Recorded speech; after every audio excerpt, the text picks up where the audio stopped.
We went up in the mountains to do a little hiking, and I can guarantee you they don't use solar panels up here. Nope, if you live up here, you depend on fossil fuels and firewood. And while Al Gore and John Kerry want you to go without, it's crystal clear that doesn't apply to them. Have you seen that nuclear power is all of a sudden okay? And if you do a Google search, the top 20 stories are all about how solar and wind are the greatest things ever to be invented. And then Google needs to power an AI plant. Right. What do they choose? Nuclear. Right. Funny how things change. We need 3,000% more electricity. That's right, 3,000 more percent of electricity because of AI. And if we don't do something to increase our electrical supply, we will have to start rationing electricity. Doesn't that sound fun? Yeah, AI, it uses a crap load of electricity. And, there's a lot of mixed emotions when it comes to AI. Does a lot of good things, does a lot of scary things. But one thing it is for certain is it uses a heck of a lot of electricity. And funny thing, Bill Gates and all of the elites all of a sudden are for nuclear energy. And there's so much for it, they want to reopen 3 Mile Island. So nuclear power is okay if we use it for AI, but it's dangerous for everything else.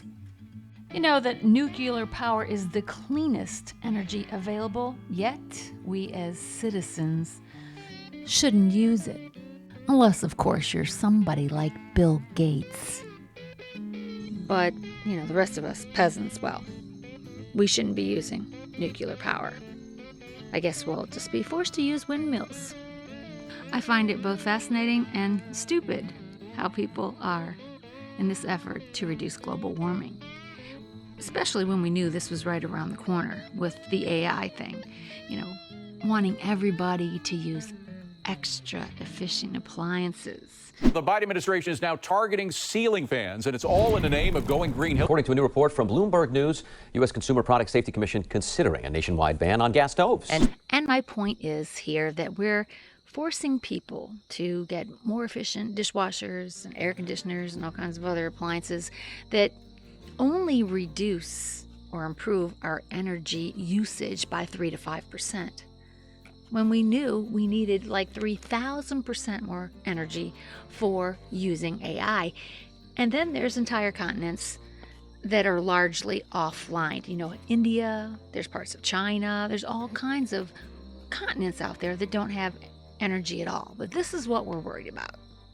But the ironic thing about this whole thing is that all of a sudden, since the elites need nuclear, it's okay. Google is turning to nuclear energy to keep up with the demands of artificial intelligence. The company announced a deal Monday with energy startup Kairos Power to purchase electricity from 7 small modular nuclear reactors, which still need to be built. The first of those reactors would come online in 2030. And the fact that now there's wanting to bring 3 Mile Island back online. And I can only imagine that there will be some local opposition to that. Think of yourself as a politician in Pennsylvania trying to sell the idea of bringing 3 Mile Island back online. Something tells me that's going to be difficult to make it happen, but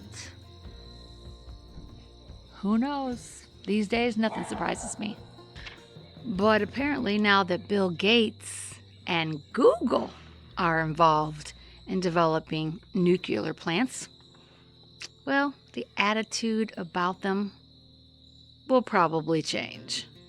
Personally, I have nothing against nuclear plants. I have one that powers my house. And if we get more nuclear plants, that could benefit everybody.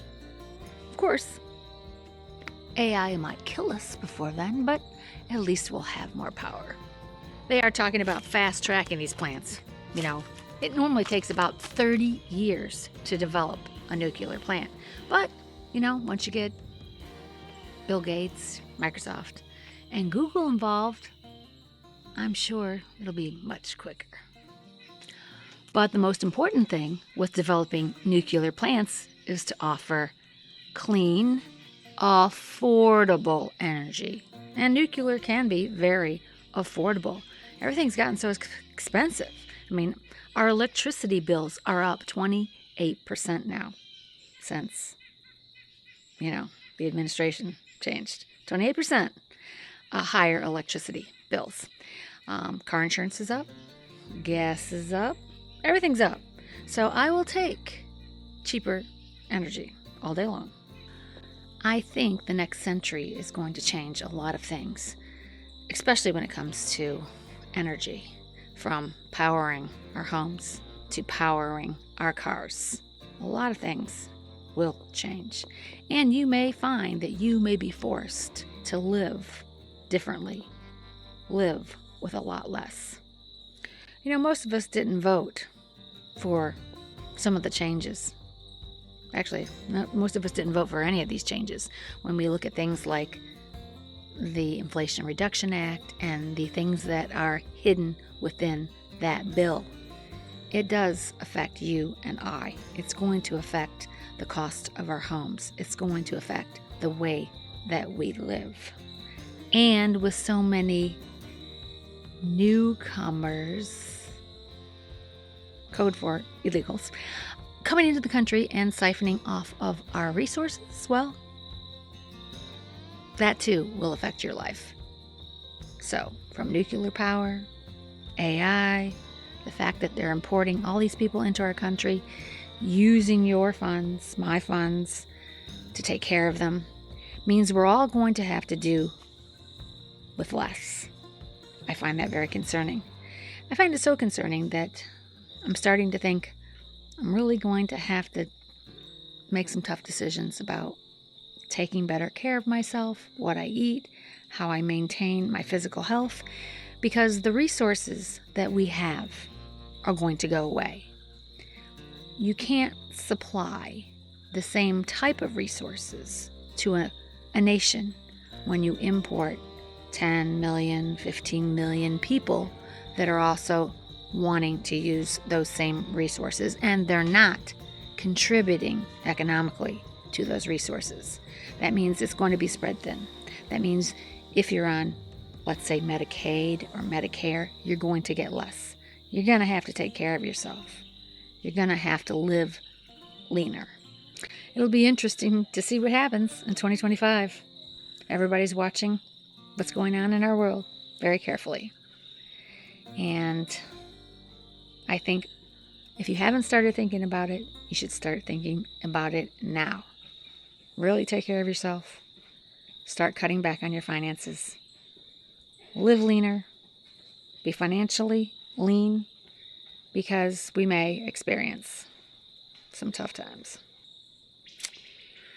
But I do like reading your comments, so tell me how you feel about increasing those nuclear plants. How do you feel about being forced to drive an electric car, which will limit your ability to drive around freely? Less electricity is going to have a lot to do with that. Put your comments below, because inquiring minds want to know. And of course, if you're new here, welcome. Make sure you hit the like button if you got anything out of this video. Make sure you subscribe, and I hope to see you here next week. Take care.